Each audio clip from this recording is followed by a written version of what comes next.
Donald and Douglas are Scottish twin engines. They're practical, peppery and proud. They nearly always work together. One day, Donald and Douglas were chuffing through the countryside, hauling a heavy load. Down the line, Trevor the traction engine had been struggling with a big cartload of hay. Crossing the tracks, the cart's wheels had broken off. Then Trevor heard a whistle. "Oh no!" Trevor cried. Donald could see the cart. "Stop!" he cried. Donald's driver applied the brakes, but it was too late.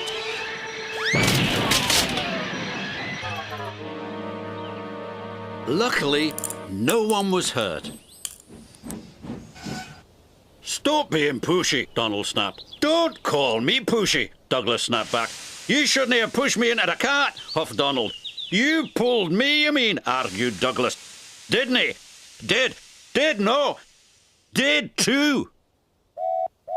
Before long, the track was cleared and Donald and Douglas were on their way. But the twins were so cross, they refused to speak to each other for the rest of the day.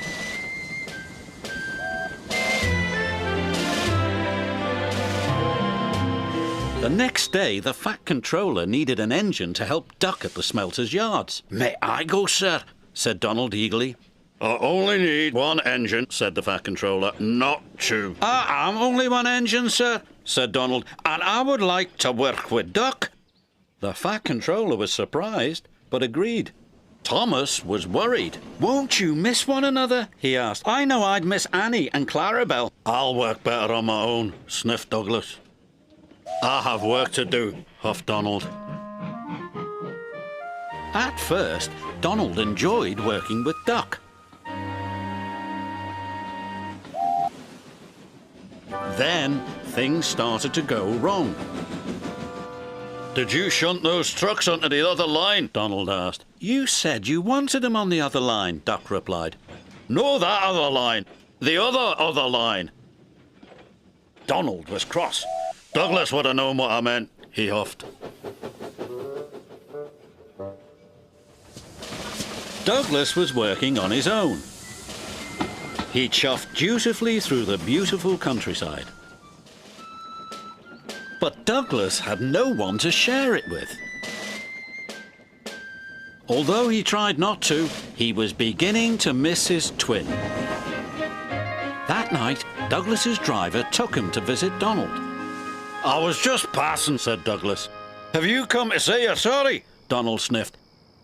This made Douglas very cross. "I've nothing to be sorry for," he said, and steamed away in a huff. The next day, Donald was in a bad mood. Duck could see he was getting too close to the buffers. "Look out!" he shouted, but it was too late. Donald's driver was very cross. "This wouldn't have happened if you were working with Douglas," he said. Donald knew he was right, and Duck knew he couldn't pull Donald back onto the rails. So he went for help. Douglas was sadly finishing his work as Duck steamed into the depot. "Donald's in trouble," said Duck. "Donald in trouble!" Douglas cried. "I'm on my way!" And he steamed off as fast as he could.